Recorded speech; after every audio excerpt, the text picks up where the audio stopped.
Muy buenas noches a todas las personas que se van integrando a este encuentro. Cada semana, cientos de personas en diferentes partes de Centro, Sudamérica y muchos latinos alrededor del mundo nos integramos para dialogar, aprender, profundizar en el tema de las ciencias bíblicas. Así que queremos darles la más cordial bienvenida. De parte de Sociedades Bíblicas Unidas de distintos países que estamos detrás, queremos invitarles a que permanezcan todo el tiempo con nosotros a través del Facebook Live, a través del Zoom. Bienvenidos. Estamos Sociedades Bíblicas de Guatemala, de Cuba, República Dominicana, de Panamá, de Colombia, de Ecuador, de Perú, Bolivia y México. Y a través de estas sociedades bíblicas y sus redes, cientos de personas. Como hemos ya compartido, la misión de la Sociedad Bíblica es difundir la palabra de Dios y lo hacemos a través de nuestros proyectos ministeriales, traduciendo la palabra de Dios a lenguas nativas de cada país. Y hoy, este tiempo, y casi 2 años ya estamos aprovechando este medio de la virtualidad para cada viernes llegar a más y más personas. Agradecemos su asistencia, pero queremos antes que nada dar gracias al Creador y al que permite que nos encontremos todos estos tiempos. Así que les invito a cerrar nuestros ojos y orar. Padre Celestial, te quiero dar gracias porque semana a semana tú nos permites disfrutar de tu palabra desde distintas ópticas, Señor. Ser desafiados, ir más profundamente a tu mensaje y encontrar muchas respuestas, Señor, herramientas y ayudas que nos ayudan día a día en nuestras vidas familiares, en nuestras vidas personales, pero sobre todo en nuestras vidas ministeriales. Por eso te quiero dar gracias por lo que esta noche vamos a compartir, vamos a reflexionar y vamos a aprender. Bendice a cada persona que está detrás de cada cámara en este encuentro, Señor, en cualquier lado, en cualquier país que se encuentre del mundo. Bendícele, Señor, acompáñale, abrázale, Señor, que sienta, al igual que todos sentimos, tu amor permanente y presente y a través también de tu palabra. Bendice a Rodrigo, que va a ser la persona encargada de compartirnos el tema, y bendice a todos los que participamos en toda la parte técnica y la puesta en marcha de este encuentro de hoy. En tu nombre santo te pido y oro. Amén. Solamente algunas indicaciones antes de comenzar la conferencia esta noche. Por favor, si pudieran silenciar sus micrófonos para que no haya interrupciones. Les pedimos que por favor en el chat de Zoom, Facebook Live, pongan su nombre, apellido y el país al que pertenece. Porque cada viernes tenemos al final un sorteo para entregar recursos bíblicos que les van a servir, ¿sí? Así que por favor necesitamos saber quiénes están para que en el concurso luego puedan recibir directamente los ganadores. También preguntas que ustedes vayan teniendo, vayan surgiendo durante la conferencia, por favor, escribir en el chat en la persona que está designada como preguntas, ¿sí? Hay una persona que está designada como preguntas, por favor, escriban vía chat sus preguntas e inquietudes para tratar de evacuarlas y atender a la mayor cantidad posible al final de la conferencia. El tema de hoy es fascinante, la adoración como resiliencia, el himno paulino de Colosenses 1, versos 15 a 20. El encargado, el hermano y amigo que nos acompaña esta noche es Rodrigo Rifo. Él es argentino, pero está radicado desde hace varios años acá en el Ecuador. Tiene a su esposa ecuatoriana y sus hijos viven acá. Realizó sus estudios de Biblia en la Universidad Bíblica Latinoamericana en Costa Rica. Tiene una maestría en estudios bíblicos por la Universidad de Deusto, de Bilbao, España. Tiene estudios de posgrado en antropología social por la Flaxo de Argentina. Rodrigo fue acompañante exegético en la traducción del Evangelio de Lucas al quichua unificado, lengua nacional aquí en el Ecuador, y actualmente es acompañante exegético, Evangelio de Lucas también a lengua de señas, iniciando próximamente la traducción del libro de Hechos de los Apóstoles. También es consultor local de traducciones bíblicas de las Sociedades Bíblicas Unidas en Ecuador y candidato a consultor global por parte de la Fraternidad de las Sociedades Bíblicas. Rodrigo es un músico académico y como es maestro de música, como primera formación de grado, y también un especialista en Biblia, tiene una sensibilidad tremenda por el estudio de la exégesis y la teología bíblica en relación con la liturgia, la adoración y la música. Así que es la persona indicada para tratar el tema de esta noche y queremos entregarte ya el tiempo, Rodrigo. Disfrutemos, analicemos y preguntemos lo que podamos. Bienvenidos y bienvenido, Rodrigo. Bueno, muchas gracias, Marcelo. Gracias a todos ustedes. Voy a comenzar la charla del día de hoy y si me permiten un comentario del tipo personal, me gustaría mucho dedicar esta reflexión, dedicar este tiempo a una persona que fue muy importante para los estudios bíblicos en América Latina, que fue la doctora Irene Fulques. La doctora Irene Fulques fue alguien que marcó la vida de toda una generación de los estudios bíblicos. Quiero dedicar esto por dos razones. Una razón es un poco anecdótica, no me extenderé, son solo segundos, pero cuando yo era estudiante, probablemente fui la última camada de estudiantes que estudió con Irene Fulques, yo era muy joven y llegó un momento donde estaba en la carrera y me tocó una materia con Irene Fulques y resulta que ella me pidió un trabajo de Colosenses 1:15 al 20. Y realmente yo lo hice un poco a la ligera porque estaba ya necesitando vacaciones y ya la vida de estudiantes me requería descanso. Y el trabajo lo devuelvo y ella, con el compromiso que tenía con el estudio bíblico, me devuelve el trabajo diciendo: este trabajo no amerita ni para un estudiante de primer semestre. Firma Irene Fulques, todavía la guardo esa firma. Así que le pedí una chance, una oportunidad más, pero le pedí que me ayude.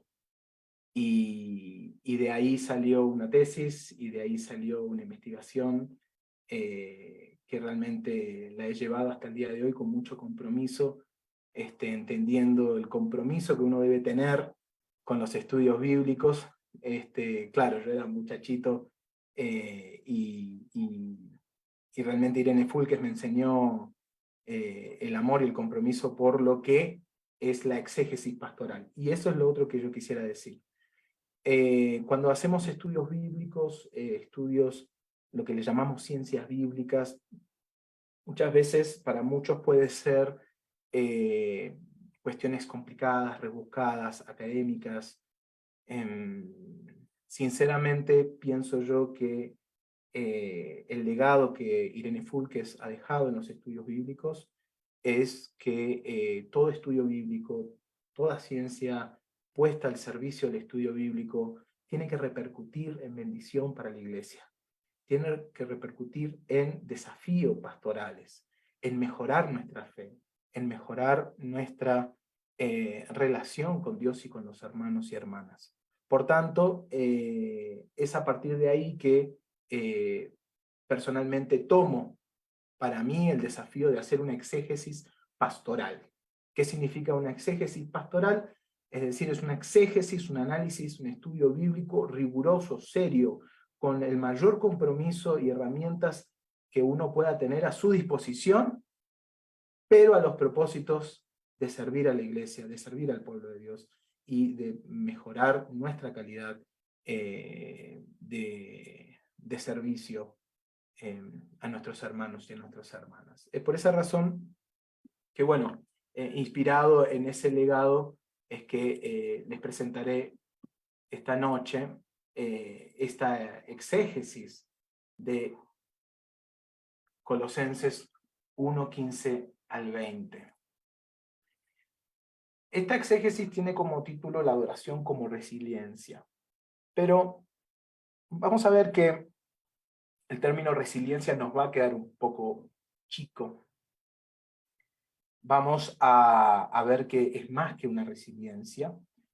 Mi propuesta, y desde ya les muestro el horizonte hacia dónde caminaremos, mi propuesta es que el espacio de la adoración es un espacio que nos tiene que llamar a la conciencia, que nos tiene que despertar la conciencia, que nos tiene que movilizar a la acción y al servicio. ¿En qué lo contrapongo? Y lo digo como alguien que se ha dedicado a servir y preparar comunidades para la adoración. Lo contrapongo a algunos fenómenos que incluso se dan en nuestras iglesias el día de hoy, que es la adoración como un encuentro de alienación, como un espacio de olvido de los problemas, como un espacio de postergación de conflictos en muchas comunidades, y esto lo digo no para criticar, no quiero arrancar con una crítica, lo quiero arrancar como planteando una realidad en la que vivimos, pero esto de cierra tus ojos y olvídate del que está al lado, ¿no? Apaga la luz y para que vos puedas concentrarte en un evento de adoración, tiene una cuestión bastante alienante, ensimismada y que posterga algunas cuestiones. Pienso yo que si nosotros tomamos a la figura de Pablo como un adorador en el Nuevo Testamento, nos vamos a encontrar con otras realidades, con una realidad donde la adoración ocupa un lugar central en procesos dolorosos, como puede ser la prisión. Por esa razón, desde ya expongo cuál es la meta, el camino que quisiera recorrer, y vamos a encontrarnos con que resiliencia es una palabra incluso acotada, y vamos a ampliarla un poquitito más. Ahora bien, digamos algo sobre los estudios bíblicos en relación a los himnos, en relación al canto, en relación a la adoración. Pienso yo que todavía hay un camino grande que recorrer en los estudios bíblicos, en el estudio de la himnología. Cuando digo himnología, me refiero al estudio de los himnos, de los cánticos. Hay un camino grande que recorrer, ya que la himnología del Nuevo Testamento no se estudia tanto, o se estudia muy poco en relación con los poemas o los cánticos en el Antiguo Testamento. Es decir, en los pensum que uno puede encontrar en un seminario, encontramos en un 98% el estudio de la poesía hebrea, los salmos, como paradigma de la adoración. Sin embargo, encontramos muy poco trabajo realizado en los himnos como tal en el Nuevo Testamento. Por esa razón, comienzo mostrándoles esta imagen, que es la imagen del texto en versión Reina Valera, donde pueden ver que aquí hay un himno, ¿sí? Pero por ahí visualmente no se logra ver. Ya las versiones más actuales empiezan a generar unos márgenes para separar el himno y identificarlo como tal, pero como podemos ver, yo ya les anticipo, aquí en el versículo 15 y hasta el versículo 20 hay un himno, pero digamos a nivel editorial no está destacado, indicado, porque como les digo, hay un camino que recorrer. Ya nuevas ediciones ya los empiezan a identificar como tal. Ahora bien, hay que justificar que es un himno. no todos van a señalar de que es un himno, algunos lo van a discutir también. Lo leo rápidamente para que podamos empezar a trabajar en él. Él es la imagen del Dios invisible, el primogénito de toda la creación, porque en él fueron creadas todas las cosas, las que hay en los cielos y las que hay en la tierra, visibles e invisibles. Sean tronos, sean dominios, sean principados, sean potestades. Todo fue creado por medio de él y para él. Y él es antes de todas las cosas, y todas las cosas en él subsisten. Y él es la cabeza del cuerpo, que es la iglesia. Y él es el principio, el primogénito de entre los muertos, para que en todo tenga la preeminencia.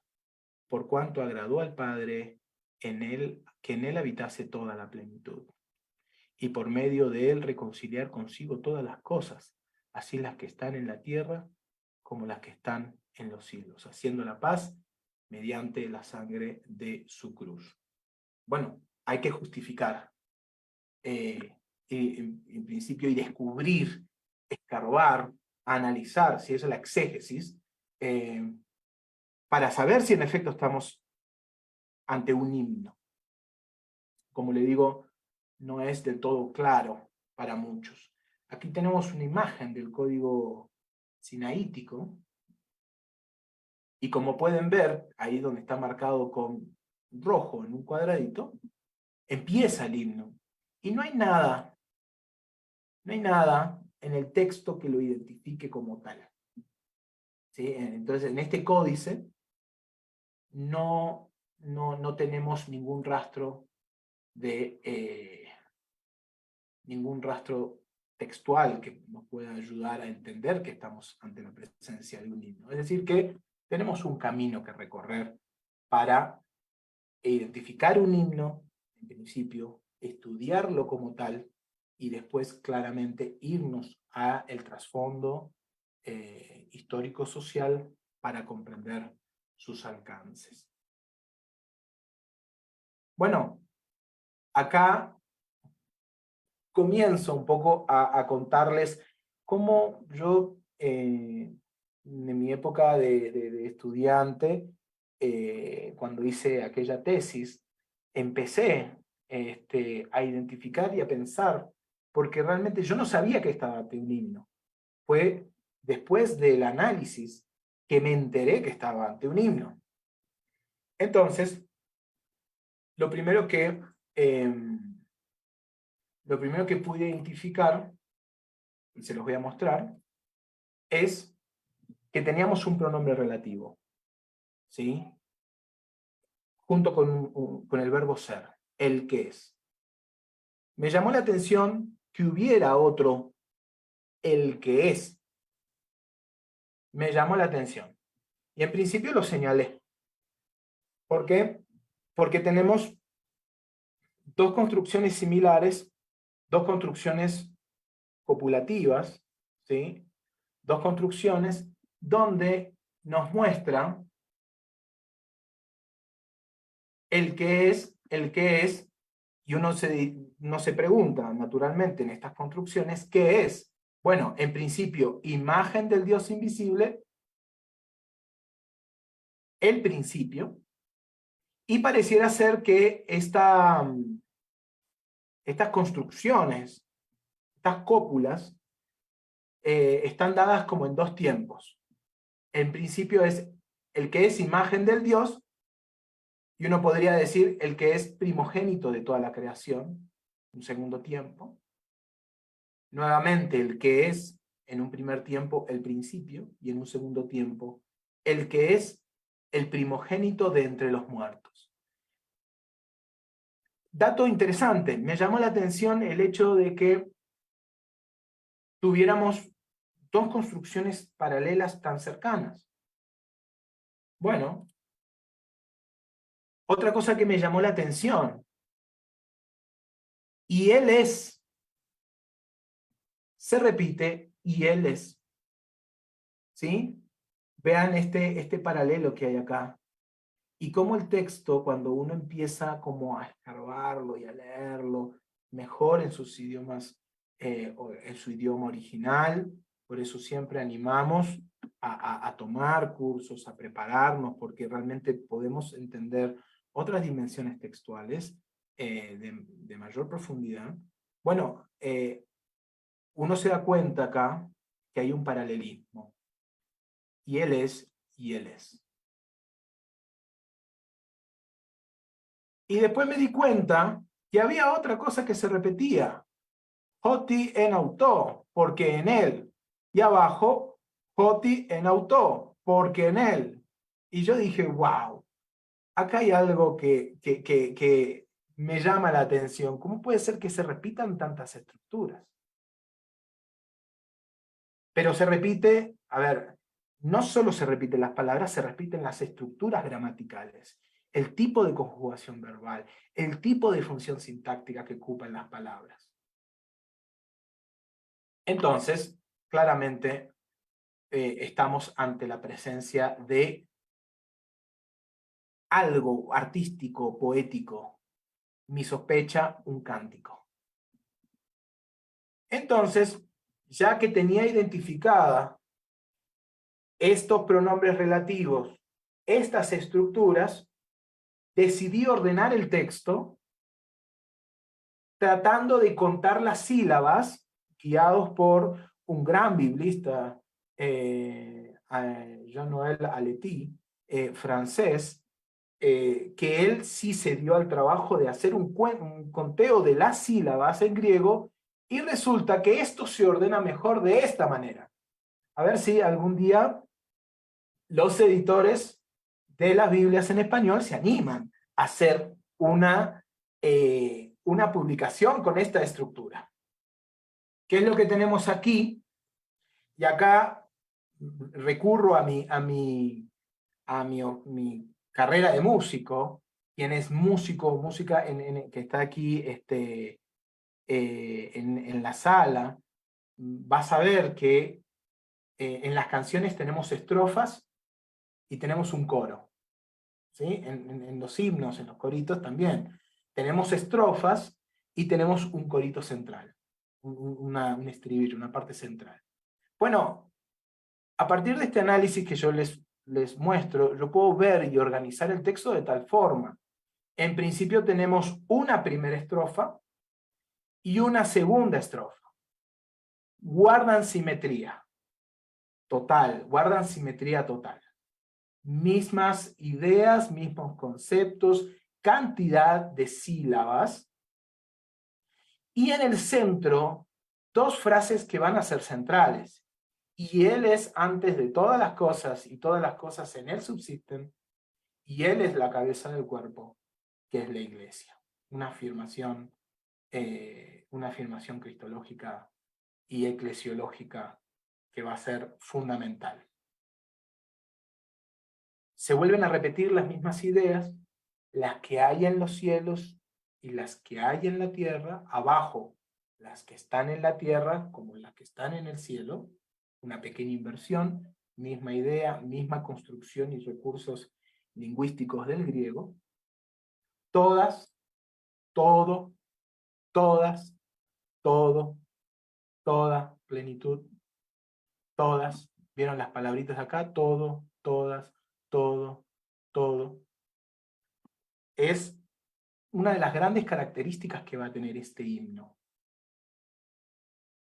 También lo visible e invisible son recursos que se llaman en lingüísticas merismes. ¿Qué quiere decir el merisme? Bueno, si yo digo de la tierra al cielo, lo que quiero decir es todo. Sean tronos, dominios o principados, todo. ¿Sí? Todo fue creado y tanto lo usa en griego con la partícula panta como con las formulaciones merismáticas. Es decir, que es una de las características que tiene este himno, porque ya a partir de este análisis podemos decir y podemos afirmar que estamos ante la presencia de un himno. Antes no lo podíamos decir. Si miramos el código sinaítico, no tenemos nada que nos indique que es un himno. Pero después de un análisis lingüístico y literario, podemos decir si estamos ante la presencia de un himno. Estamos ante la presencia de un himno y vamos a hablar, en breves minutos vamos a hablar de la condición de Pablo como prisionero. Me permito yo sospechar, porque la sospecha es parte del estudio bíblico, me permito sospechar que este himno es un himno preexistente a Pablo. ¿Qué quiero decir con preexistente a Pablo? Pablo ya lo conocía. Pablo ya conocía este himno porque está tan bien estructurado, porque tiene tanta coherencia, es tan simétrico una estrofa con otra, que dudo yo que Pablo, en una condición de prisionero, se haya puesto a contar las sílabas de un himno para crear un himno. ¿Sí? Es decir, que Pablo ya sabía, conocía, es decir, que este es un himno de la iglesia primitiva, es un himno que Pablo lo cantaba, es un himno, puede ser un cántico espiritual, ¿sí? Acordémonos que Pablo siempre va a estar hablando de los salmos cantados y de las canciones espirituales. Puede ser un canto espiritual. Podríamos empezar a levantar algunas hipótesis. Lo cierto es que guarda un equilibrio tal, una simetría tal, que este himno es muy probable que perteneció a la iglesia primitiva, que Pablo lo cantó y lo puso en la introducción de la carta a Colosenses. Es como si yo les dijera, no sé, queridos hermanos, qué gusto saludarles, estamos muy contentos de estar aquí, y porque tu fidelidad es grande, Señor, tu fidelidad incomparable es, y uno que escucha o lee esa carta, enseguida salta y dice, está recitando un himno. Está recitando un himno. Pablo está usando un himno en una introducción de una carta, probablemente para despertar la emotividad, para despertar la emoción, de contactarse mediante una epístola, y en su introducción cita un texto, un himno de la iglesia. Otro elemento por el cual yo pienso que este es un himno que pertenece a la iglesia primitiva, porque en sus dos estrofas guarda una idea teológica que es fundamental para la iglesia primitiva y es fundamental para la himnología y es fundamental para la liturgia de la iglesia primitiva. Si nosotros miramos la primera estrofa, vamos a encontrarnos con la idea del Dios y creador. ¿Sí? Dios y creador. Claro, Jesús como primogénito de toda la creación. Pero aquí la característica más fuerte tiene que ver con un Jesús en relación al Dios y a la creación. Y en su segunda estrofa, sigue siendo la preeminencia de Jesús la que se destaca, pero tiene la particularidad que menciona el acto salvífico de la crucifixión y la resurrección, ¿sí? Haciendo la paz mediante la sangre de su cruz. Es un elemento más, digamos, es un elemento particular de la vida de Jesús. Digámoslo, aquí tenemos una teología de la creación, una teología donde tenemos un Dios creador, un Dios Padre y un Jesús en relación a él, pero abajo tenemos más una cristología del acontecimiento salvífico de la cruz.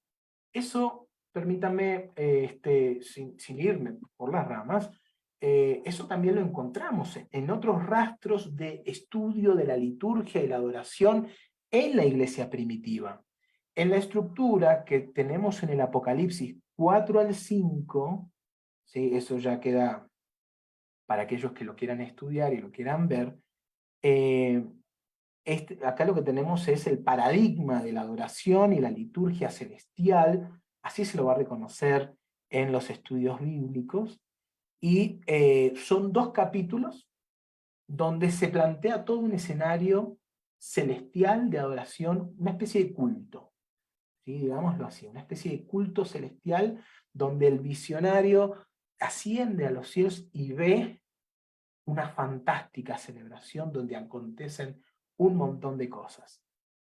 Son 2 capítulos. Quien lo quiera ver y estudiar es el capítulo 4 y el capítulo 5.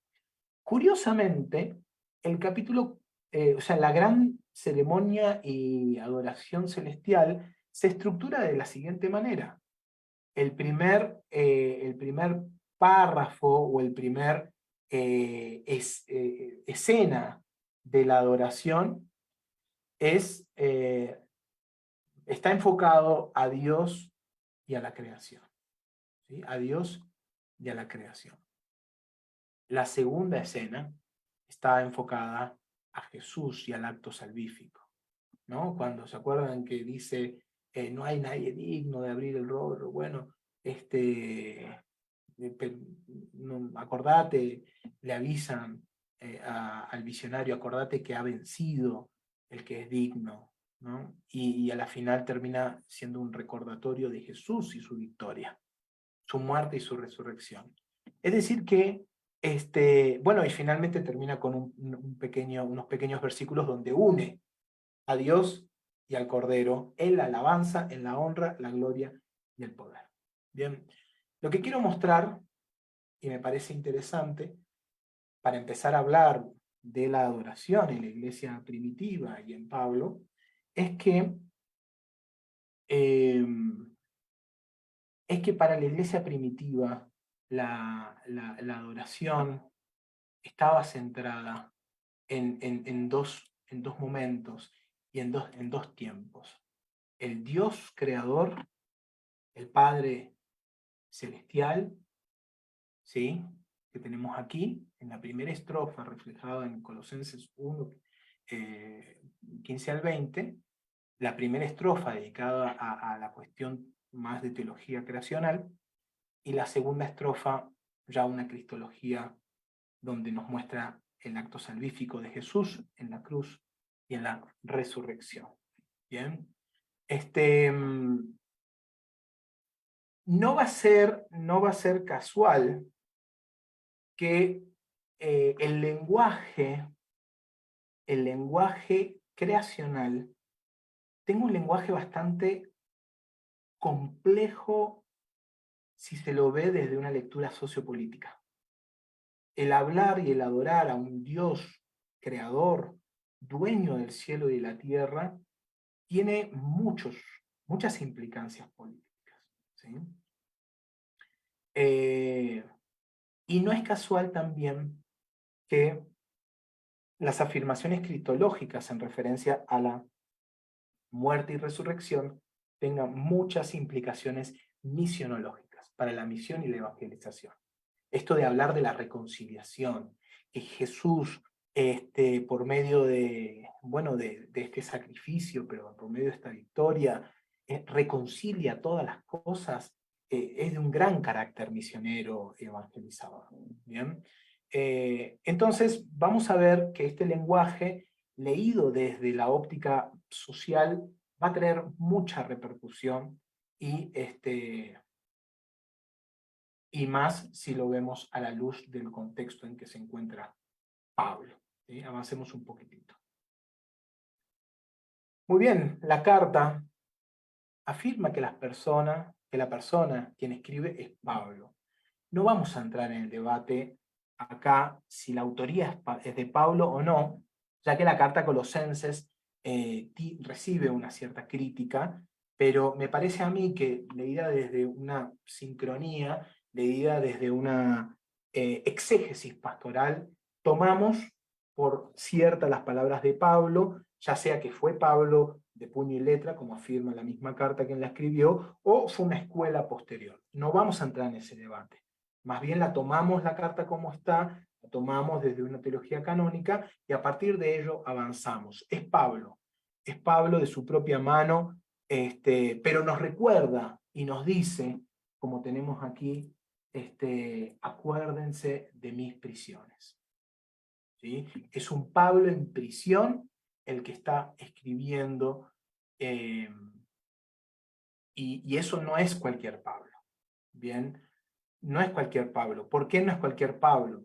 Cuando hablamos de la grandeza de Dios, cuando hablamos de la adoración, cuando hablamos de maximizar el nombre de Dios, nombre sobre todo nombre, y nos compenetramos en exaltar el nombre de Dios y de Jesús como nuestro Salvador, es distinto si lo hacemos en una situación de dolor, de persecución, que si lo hacemos eh, llegando a fin de mes, si lo hacemos con 2, 3 autos que nos esperan en el parqueadero.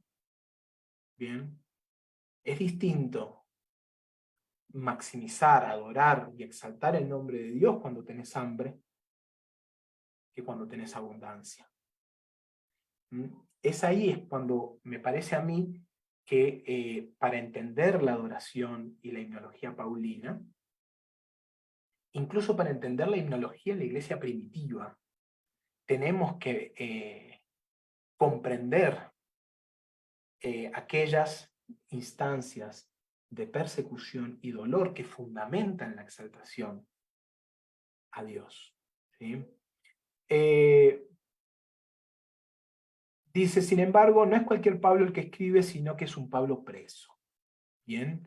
Privado de su libertad. Y dice, perseverad en la oración, velando en ella con acción de gracias, orando también al mismo tiempo por nosotros, para que el Señor nos abra la puerta, nos abra puerta para la palabra, a fin de dar a conocer el misterio de Cristo, por el cual también estoy preso.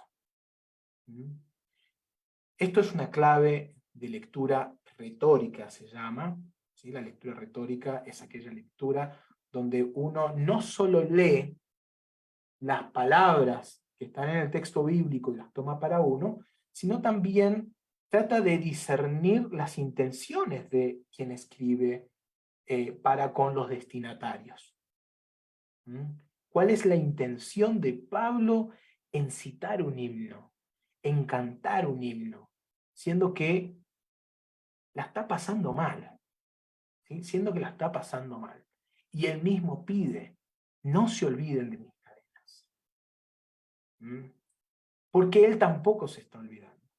Y él está cantando y está adorando, pero él no se está olvidando de sus cadenas, ¿no?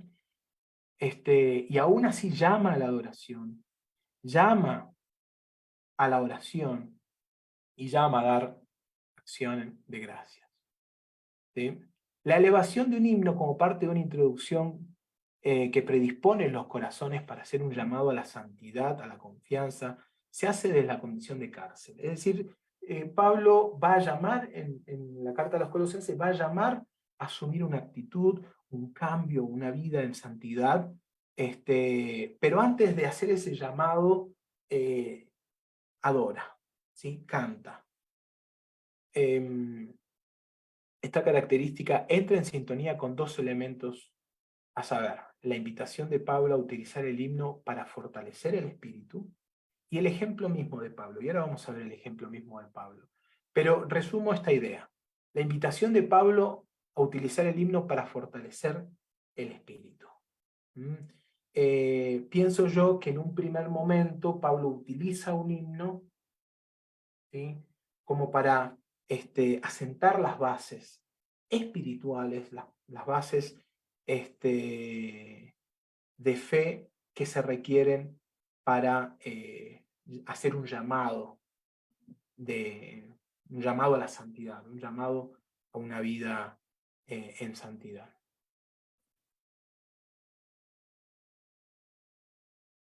Pablo invita a los colosenses a estar agradecidos a Dios mediante la ejecución de cantos. veamos cuál es la relación de Pablo con el canto. Bien, me parece a mí que aquí hay un desafío grande que tenemos mirando esto, insisto en esta idea de la exégesis pastoral, ¿no? Exégesis puesta al servicio bueno, de enseñar y mejorar nuestros ministerios. Fíjense lo que dice: no se olviden nunca de las maravillosas enseñanzas de Cristo.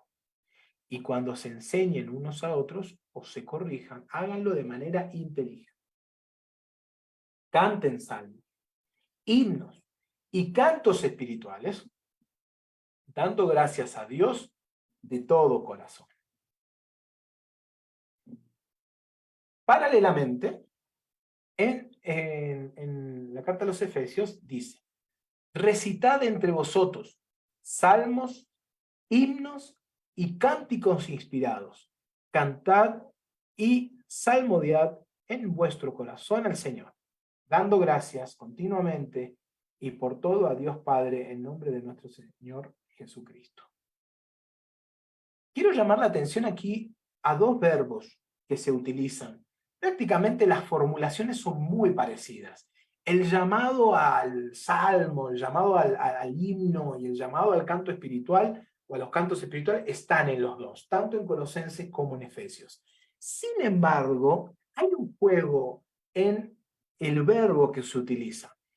En Colosenses se utiliza este verbo, ¿sí? Ado, que viene de, digamos, para nosotros tenemos una relación con este verbo desde la palabra oda, un canto, una oda.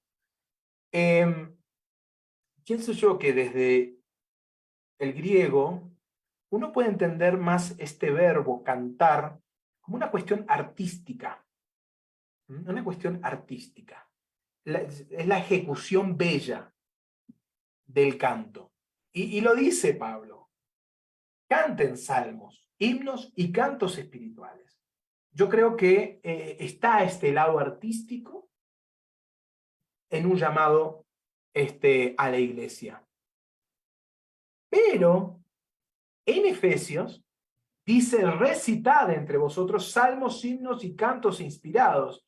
Y, curiosamente, la palabra que se utiliza es la leo, que no nos habla específicamente de cantar a nivel de entonación. Es cuando alguien, una hermana o un hermano, canta bonito, no es la leo, en todo caso será ado.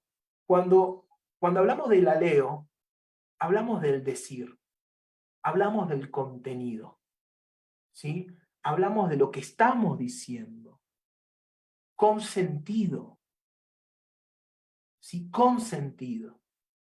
Porque cuando cantamos, cuando entonamos, cuando ejecutamos un canto espiritual o un canto o un salmo o un himno, estamos en realidad haciendo las dos cosas. Estamos ejecutando arte, ¿sí? En el sentido de música, notas, acordes,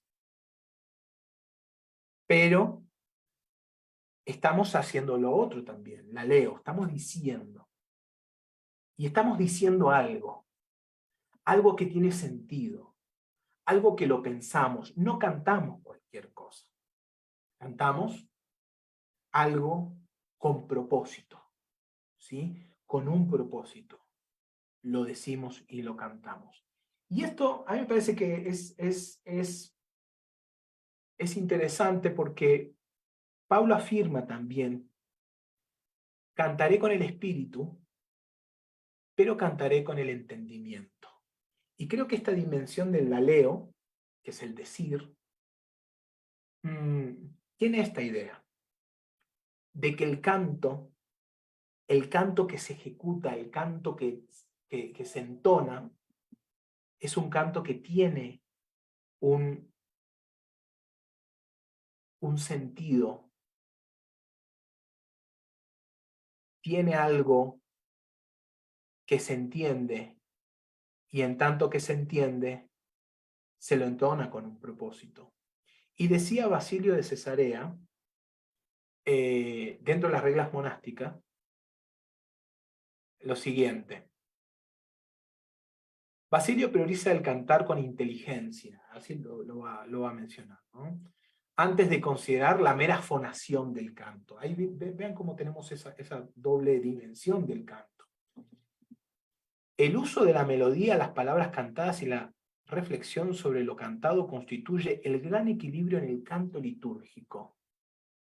Tienes el canto del salmo, tienes la profecía, los preceptos del evangelio, las predicaciones de los apóstoles. Entonces va a decir Basilio de Cesarea, la lengua cante y la mente trate de conocer el sentido de las palabras cantadas, para que cantes con el espíritu y cantes también con la mente. Otros van a hablar de la mente cantora, ¿sí? La capacidad que tiene también lo que pensamos de entonar.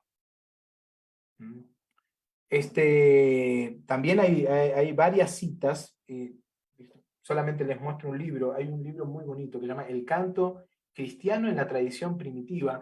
Es un libro que está lleno de citas que nos muestra lo importante que fue el canto para la iglesia primitiva. Ahí se enseñaba la palabra, ahí se fortalecían los espíritus, los estudios bíblicos se cantaban, el canto ocupaba una función fundamental en la iglesia primitiva. Y no los voy a inundar con citas porque son un montón, sobre todo de Basilio de Cesarea y de Crisóstomo. Me parece que son como los más representativos en esta materia. Pienso yo que tenemos mucho desafío aquí, o podemos encontrar un gran desafío aquí. Yo soy músico, pero también soy biblista y enseño y predico. Créanme que yo estoy seguro, o sea, en mi experiencia, que se enseña más con las canciones que con la predicación. ¿Sí? Se enseña más con las predicaciones, con las canciones, que con la predicación. Cuando vos te vas de tu iglesia y encarás el lunes, el día laboral, vas cantando los coritos que quedaron del domingo en tu mente y en tu corazón, muy difícilmente te vayas recordando frases que aquella persona que predicó dijo, ¿sí? Realmente se enseña más. Y curiosamente, la formación más débil a nivel de estudio, la formación más débil en nuestras iglesias generalmente, o por lo menos lo que yo he podido ver, las tenemos en el área ministerial de la adoración. ¿Sí? Mientras toque bien, mientras ejecute bien, digamos, va para adelante. Sin embargo, vuelvo a esto. No solo se trata, y es un desafío que les dejo aquí en esta instancia, no solo se trata del lado artístico, de la oda, o del ado, en este verbo, no es solo el lado artístico también, sino que es el lado del contenido. Lo que hacemos tiene contenido también. Ahora bien, esta dimensión del contenido tiene propósitos netamente de construir la iglesia, de edificar la iglesia, de servir. Bien, nosotros cuando cantamos también servimos, ¿sí? Y vamos a ver en qué dimensiones servimos. Esta frase de cantaré con el espíritu, pero cantaré también con el entendimiento, me parece que es una frase muy interesante que podemos tomarlo para entender a Pablo. En esta cita, básicamente Conselman lo que aborda es esta idea de que en Corintio lo que se vivía era esta adoración de la intensidad, de la cuestión de éxtasis, ¿sí? y la idea de que si no se entiende es mejor, es más sobrenatural, ¿no? Sin embargo, Pablo insiste en que la adoración, insiste en que todos los dones espirituales tienen que estar puestos al servicio. Y el canto es uno de ellos, ¿sí? Tiene que estar puesto al servicio y la construcción y la edificación del otro. Encaro hacia la última parte de la presentación, que tiene que ver con que nuevamente necesitamos posicionar al adorador, a Pablo, quien canta, quien ejecuta, quien magnifica el nombre de Dios, pero necesitamos posicionarlo en su contexto. Ya vimos que para Pablo la adoración tiene un sentido, tiene una razón, tiene un propósito, ¿sí? No lo hace por alienarse ni por olvidarse de sus problemas, lo hace con un propósito de edificación, un propósito de servicio también, ¿sí? Por eso el contexto es importante. Hechos nos dice, pero a medianoche orando Pablo y Silas cantaban himnos y los presos oían. Yo creo que podemos imaginar mucho esa escena de los presos oyendo, escuchando, podríamos decir también siendo evangelizados, podríamos decir siendo consolados también por el cántico de Pablo. Esto de la prisión, voy a leer acá un texto del Satames, quien trabajó muy bien esta cuestión de Pablo preso. O bueno, permítame esta cita de arriba. Dice, ha sido arrestado por un funcionario romano debido a una acusación por algún cargo, el cual ha sido presentado contra él por ciudadanos particulares, quienes han ganado el proceso que lleva a la condena a muerte. En el tiempo que escribió la carta, Pablo no sabe cuál será el veredicto del juicio. La incertidumbre desesperada entre la vida y la muerte permea la primera sección de la carta y necesariamente se trasluce en todos los temas que trata Pablo. Sin embargo, algunos comentaristas parecen pensar que Pablo escribió su carta en un paseo de domingo. Eso me parece que es interesantísimo lo que dice este autor. ¿Por qué? Porque muchas veces pensamos eso, que Pablo escribió la carta paseando el día domingo y dice la grandeza y cuenta la grandeza de Dios. Pero realmente Pablo dice y exalta el nombre de Dios en medio de su dolor. Y la pregunta que hago desde ahora es cómo eso repercute en nuestra dimensión de la adoración. Esta realidad es vital porque de acuerdo con nuestra cultura, el hecho de que escriba desde la cárcel en espera de una probable condena a muerte condiciona todo el discurso de la carta. Podemos afirmar que la prisión es el lugar teológico, el locus teológico, desde donde reflexiona sobre su visión cristológica.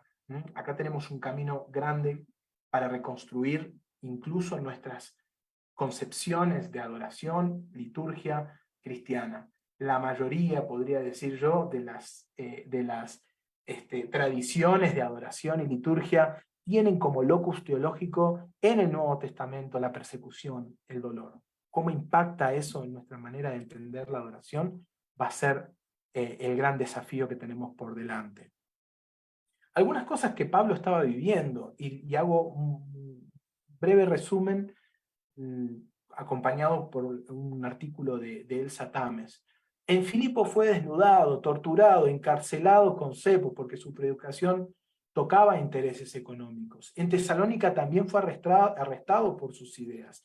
En Corinto fue llevado al tribunal frente al procónsul Galión por discusiones doctrinarias. En Éfeso casi padeció un linchamiento. En Jerusalén, al llegar la gente del lugar, la gente del lugar lo agarró para matarlo. Bien. Poco antes el tribuno lo había confundido con un terrorista egipcio que se había ido al desierto con 4.000 sicarios. ¿Sí? Pablo se libró de los azotes al declarar que era ciudadano romano. En Cesarea el gobernador Félix lo dejó 2 años en la cárcel, etc. Un Pablo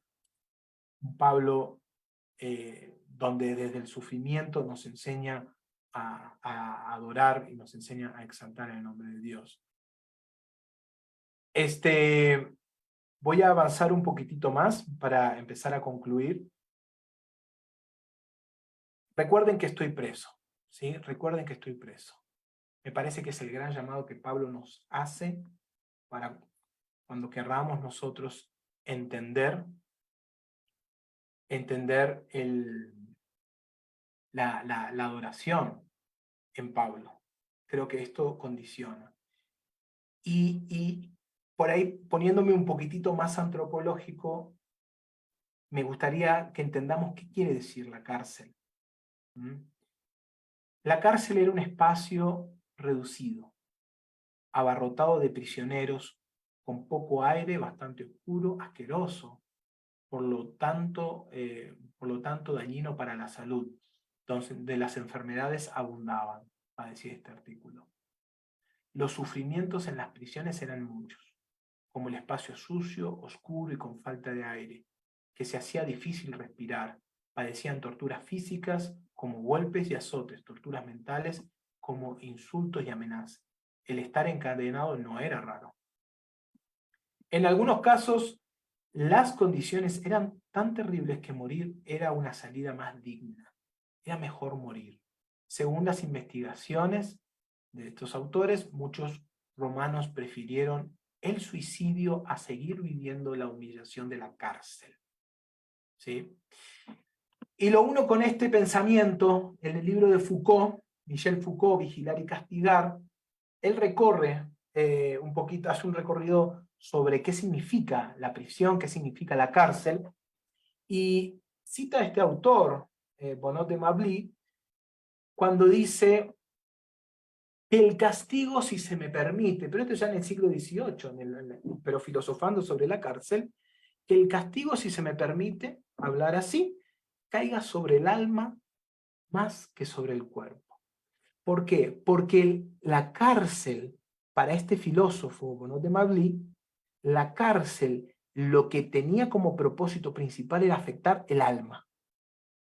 Si vos agarrabas a alguien y lo matabas, se terminaba el castigo. Realmente, la filosofía de la cárcel muchas veces trabajó esta idea de hacerlo sufrir, hacerlo sufrir, hacerlo sufrir. Y el alargar el sufrimiento lo más que se pueda era el éxito de la cárcel.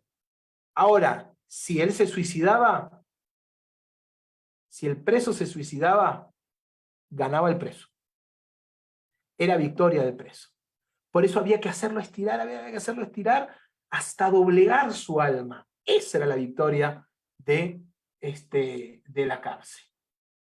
Es ahí cuando entendemos que un Pablo cantor, un Pablo adorador, es alguien que no deja doblegar su espíritu, que aguanta, pero al mismo tiempo pone la fe en Jesucristo como gran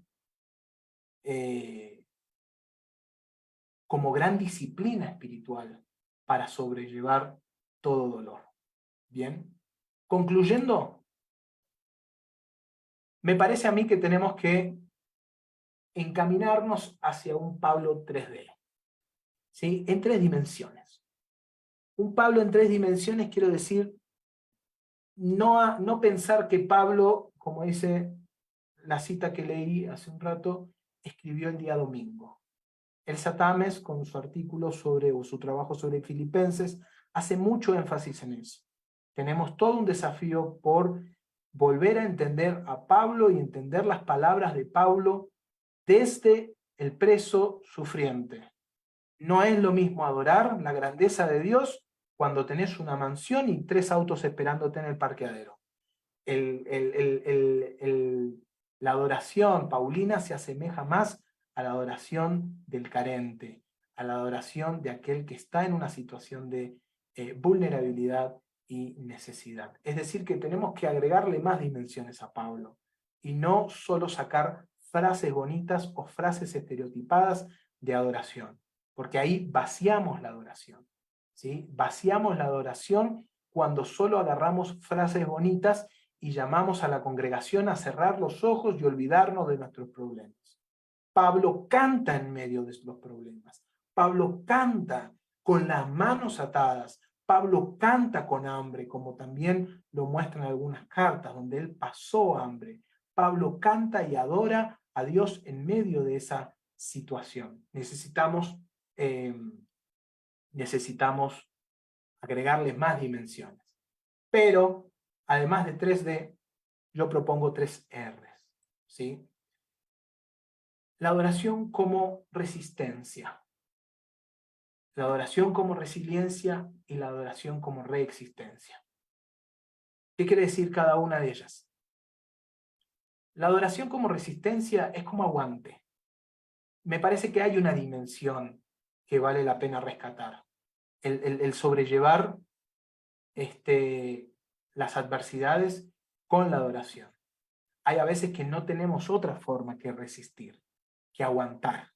Y en este sentido, el lenguaje de Pablo, el lenguaje de exaltación, es muy politizado, ¿sí? Porque en medio de una prisión donde Roma te tiene prisionero, hacer una exaltación a Dios o hacer una exaltación a Jesús, como lo hace Colosenses, y decir que lo invisible y lo visible, que todo principado, toda autoridad está por debajo de Jesús, es un mensaje político muy fuerte, y aquí podemos ver que la adoración en Pablo tiene un sentido de resistencia, pero tiene también un sentido de resiliencia, ¿sí? Un sentido de resiliencia, que es más el alma, que no se doblega, más el alma, que no, que sufre dolores, sufre la vida, sufre la persecución, pero es capaz de volver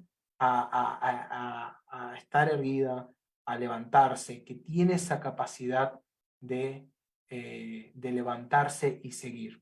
La adoración tiene una función ahí en la resiliencia comunitaria.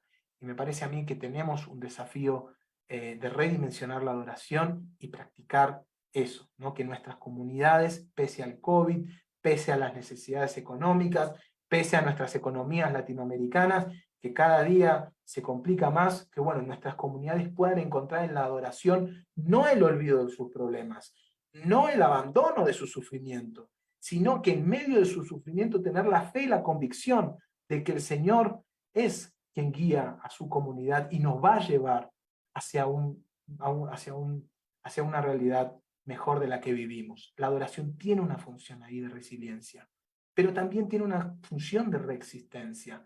La adoración también, o de la adoración deviene también un llamado a la transformación, a transformarnos nosotros, un llamado hacia mejorar nuestras calidades de vida, mejorar nuestra santidad, mejorar nuestra vida de fe, ¿sí? Es decir, una reexistencia, y del llamado deviene también esto. Pongo un simple ejemplo y con esto termino. Me llama mucho la atención, acá tenemos a Martin Luther King cantando himnos. Me llama mucho la atención y me parece que es como el ejemplo más claro contemporáneo que yo he podido ver de todo un movimiento. Digo, Martin Luther King, en realidad hablo de la iglesia que encaró la lucha racial, ¿sí? O la lucha por la discriminación racial. Tomaron los himnos como gran cántico de protesta, como un cántico donde adorar a Dios en medio de una marcha significaba esto: resistencia, resiliencia y reexistencia. Resistencia, resiliencia y reexistencia. Reexistencia, ¿por qué? Y porque ellos buscaban, junto con la adoración, buscaban construir un camino, una realidad y una vida mejor, donde no haya discriminación. Entonces me parece que es un ejemplo muy claro de cómo el himno ocupó un lugar en estas 3 Rs, en estas 3 dimensiones. Muy parecido, creo yo, a lo que Pablo estuvo haciendo.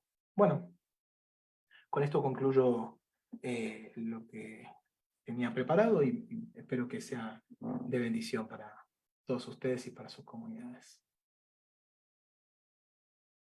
Muchas gracias, profesor Rodrigo Rifo.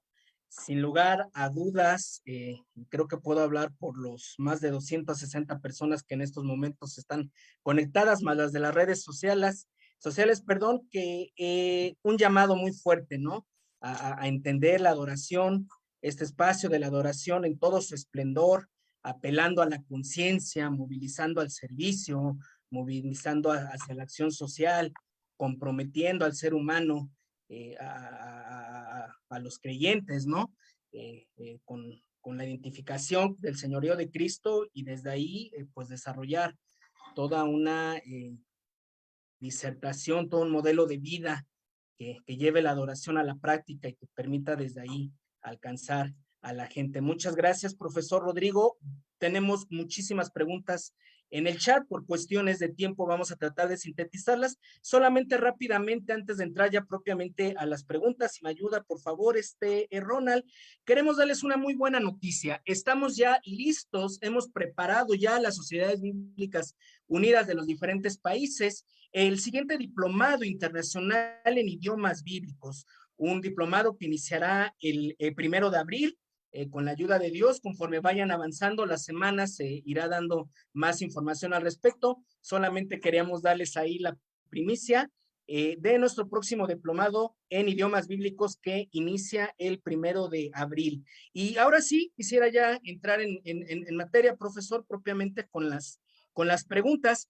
Y la primera que creo yo sobresale, tratando de sintetizar lo que nos han escrito desde los chats, tiene que ver con esta concepción de la adoración como acción social, ¿no? Lo que magistralmente resume o resumió la profesora Elsa Tames y que resalta, ¿no? Que en medio de todo este planteamiento, bueno, en medio de toda esta situación tan desfavorable que vive Pablo, este planteamiento de un señorío universal que abarca absolutamente todo, que está constantemente operando a través de la iglesia, de quien es cabeza, que está reconciliando todas las cosas, entendiendo una reconciliación no solo en lo espiritual, sino también en lo terrenal, en la tierra y en los cielos, y que implica un desafío a la acción social. La pregunta sería, ¿cómo interpretar este desafío a la luz del contexto bíblico y la realidad que viven nuestras comunidades dentro y fuera de la iglesia?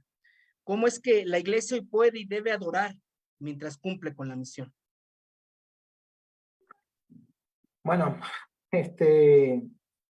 pienso yo que hay un término que se acuñó allá por el 80, por lo menos en Argentina, entiendo yo que se acuñó por esa época, que es la liturgia contextual. ¿Sí? La liturgia contextual. Que la liturgia contextual tiene que ver con eso, en principio entender que las expresiones de adoración en la Biblia, y específicamente me refería al Nuevo Testamento, son expresiones que están dadas en un contexto y que tienen una gran repercusión social, el pronunciarlas o el cantarlas. Acordémonos que el Imperio Romano consideraba que el César era su Dios, ¿sí? E incluso la dinámica económica en Roma tenía como centro la adoración al César. En una sociedad desigual, ¿sí? Donde pocos tenían mucho y la mayoría del pueblo carecía del alimento, el hecho de ir a las festividades de los emperadores, el hecho de ir a las fiestas que organizaban la aristocracia, era justamente para comer. Es decir, que adorás al César y podés comer. Si no adorás al César, no vas a poder comer. Era parte de la dinámica social, de la vida social y económica, la adoración al César.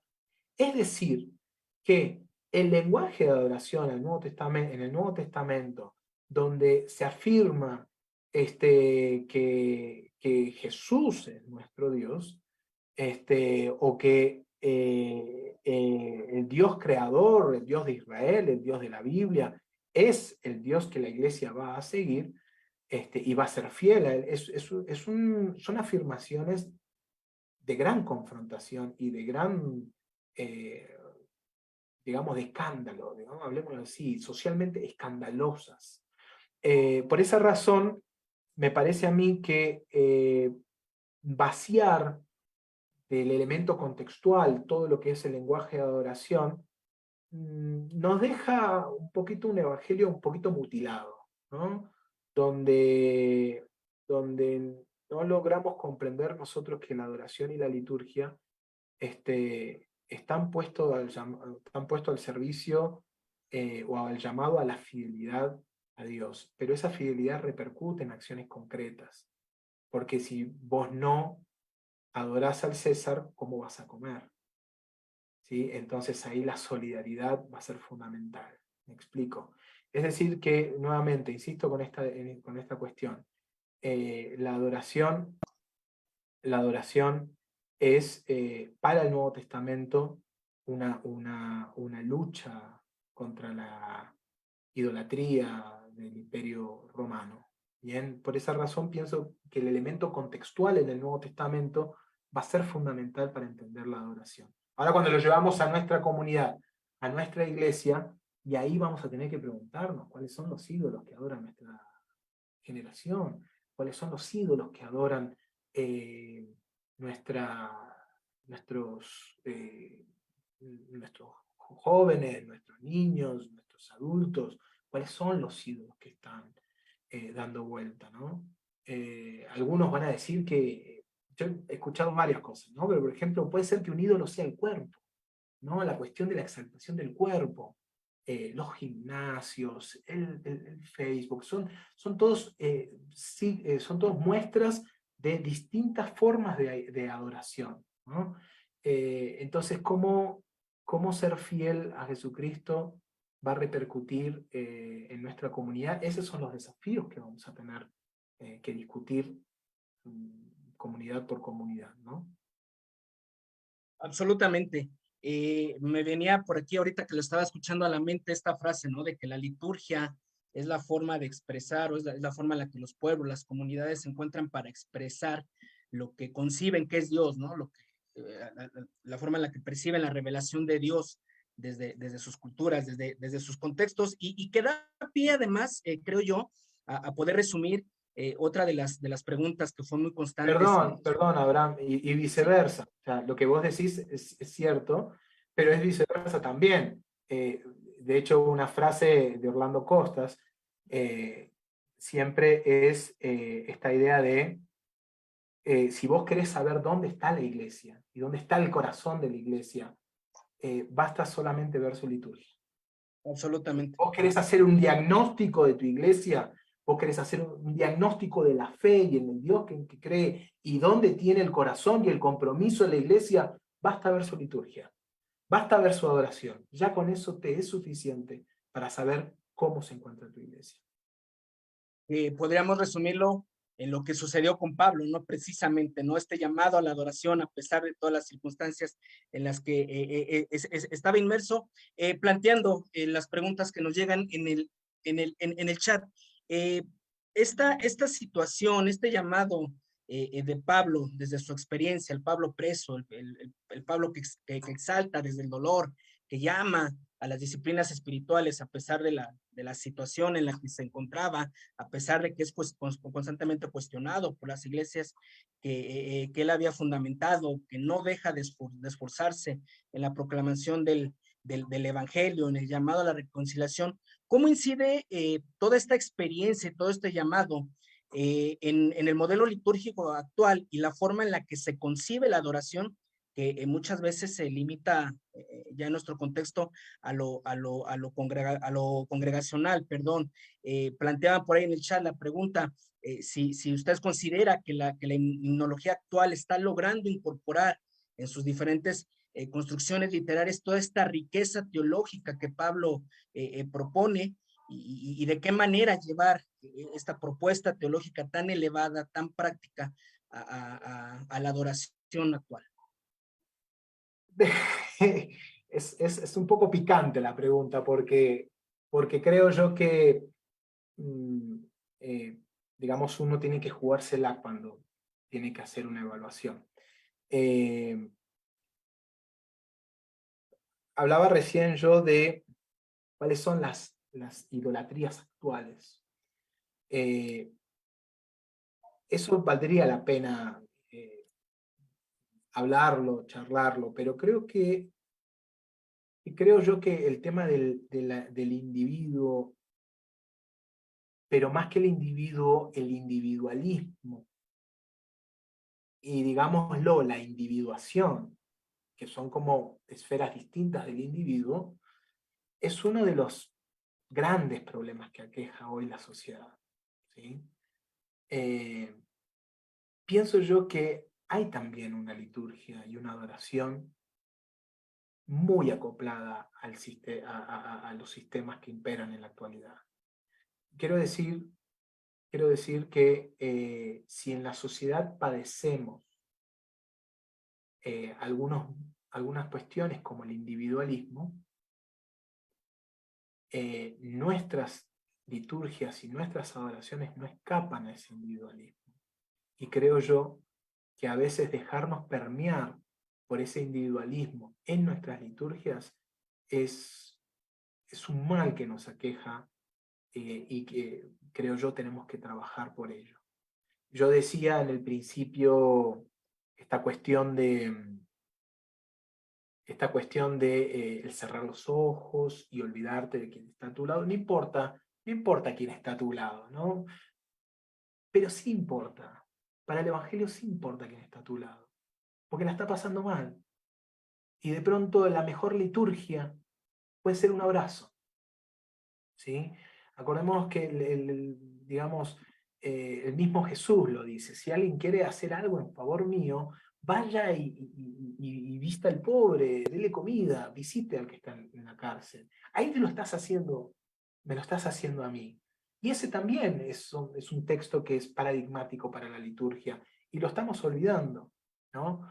Entonces pienso yo que el individualismo y el pensar que la adoración es un encuentro donde Dios y yo nos encontramos y no hay nadie más, pienso yo que eso corresponde más a patrones culturales actuales que a los principios bíblicos planteados en el Nuevo Testamento. Y eso es algo que vamos a tener que enfrentar, ¿sí? Porque a la final, como decía Pablo, no lo pude desarrollar del todo, pero las disciplinas espirituales y los dones espirituales tienen como objetivo la edificación de la iglesia, el servicio al otro, el edificar al otro, ¿no? Entonces pienso yo que tenemos un camino ahí de pronto por cuestionar, ¿sí? De pronto por cuestionar, porque muchas veces, creo yo, permean las modas, permean lo que está sonando en las radios, y más nos preocupamos por cómo suena la guitarra, nos preocupamos por las luces, y no nos preocupamos por algunas cuestiones de fondo. Correcto. Nos ganó el tiempo, desafortunadamente. Ya nada más una sola pregunta más muy puntual que nos hicieron llegar, y es referente a la primera parte de la presentación, cuando se analizaba este tema de si se le podía o no atribuir a Pablo el, el himno, y más concretamente si se podía identificar este texto bíblico, esta porción, como un himno. Preguntan si existe alguna fuente patrística que también hable de este pasaje como un posible himno, es decir, cuál es la postura de los padres de la iglesia inmediatamente posteriores a Pablo respecto a si lo perciben como un himno o no. No específicamente, no específicamente este himno de Colosenses, no específicamente, pero de vuelta insisto en esto: si uno lo enmarca en frases, en concepciones teológicas, en ideas, incluso esta cuestión del cuerpo y Cristo como cabeza, sí enmarca muy bien en lo que la patrística y la literatura patrística conserva. Sin embargo, así como así como un reconocimiento, no, es difícil encontrar algo así. Evidentemente toda la estructura pues da pie a dar por sentado que lo es, ¿no? Es correcto. Pues muchísimas gracias, hermano Rodrigo. Un abrazo, sin lugar a dudas ha sido de mucha bendición, ha sido muy desafiante, definitivamente ha sido un llamado a replantear paradigmas, a replantear la forma en la que invocamos al Señor y las implicaciones que esto debe de tener para nosotros, para nuestras congregaciones, para la sociedad. Oramos por tu ministerio, hermano. Un abrazo desde la Ciudad de México y dejamos a Marian para el resto del programa. Bendiciones. Bueno, buenas noches para todos. Muchas gracias, Rodrigo. Gracias, Abraham. Y bueno, entramos a un tiempo también que a todos nos gusta, que es la bendición de ese recurso bíblico para cada país. Recuerde a aquella persona que está presente, que si la nombro, usted sí ha ganado un recurso bíblico, es solo que llame a su sociedad bíblica y pueda ir a recogerlo. Entonces, en Perú tenemos a Josué Céspedes, en Ecuador a Freddy Balseca, en Guatemala a Lucrecia Quirós, en Colombia a Liduvina Hernández, en Bolivia a Pedro García y en México a Yuli Orcasitas. Espero que lo haya pronunciado bien. Entonces recuerden, ojalá todavía estés ahí para que puedas ser merecedor o merecedora de ese hermoso recurso bíblico. Y bueno, a continuación Ronald nos va a presentar cuál va a ser la próxima conferencia del siguiente viernes. Se llama El llamado a la empatía y el cuidado ministerial, basado en Romanos 12:15. Lo va a dar el profesor Julio Sprinkler el 17 de febrero a la misma hora. Entonces estamos todos invitados, acordémonos de que este es un espacio en el cual podemos invitar más personas que quieran aprender de la Biblia. Entonces no nos limitemos, en el Zoom cabemos muchos, entonces los animamos a que puedan invitar más personas, los animamos también a que piensen que ya pronto, ahorita en abril comenzamos nuestro diplomado de idiomas, que va a estar muy interesante. Idiomas bíblicos, por supuesto, y bueno, le damos gracias a todas las personas que han estado detrás de esta conferencia, coordinando, a Rodrigo, que fue nuestro conferencista de hoy con este tema tan interesante, y vamos a darle gracias a Dios por este tiempo. Vamos a despedir la conferencia de hoy, y esperando que el Señor nos permita recibirla el próximo viernes. Bueno, Padre, gracias te damos en esta noche, gracias por el tiempo que nos das, por la posibilidad que tenemos de recibir cada viernes estas enseñanzas. Bendecimos a nuestro hermano Rodrigo, Señor, a su familia. Lo bendecimos por el tiempo que ha dedicado, Señor, a compartirnos el conocimiento que tú también le has delegado a él, Dios Todopoderoso.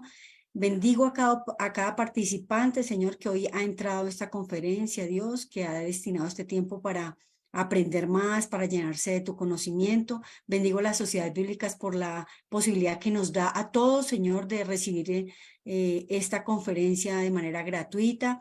Colocamos este tiempo en tus manos, colocamos la vida de cada uno de nosotros en tus manos, y te damos gracias, Señor, por la vida y por la salud que hoy tenemos. Queremos, Señor, que cada una de las personas que está en esta conferencia tenga un buen descanso esta noche, este fin de semana, para que podamos esperar la próxima semana la conferencia que tú tienes para nosotros. Te damos gracias y oramos en el nombre del Señor Jesús. Amén. Y bueno, llegó el tiempo en que nos despidamos. Le mando un abrazo desde Colombia, de las sociedades bíblicas. Pueden abrir sus micrófonos, pueden saludar al conferencista. Que Dios los bendiga, que tengan un feliz descanso y gracias por estar aquí. Recuerden que este espacio es para ustedes. Dios los bendiga. Muchas gracias, hermanos, hermanas. Chile, cariños. Gracias, Dios les bendiga. Gracias para todos. Nos vemos en la próxima. Bendiciones para todos. Dios les bendiga. Bendiciones. Dios les bendiga. Dios les guarde a todos.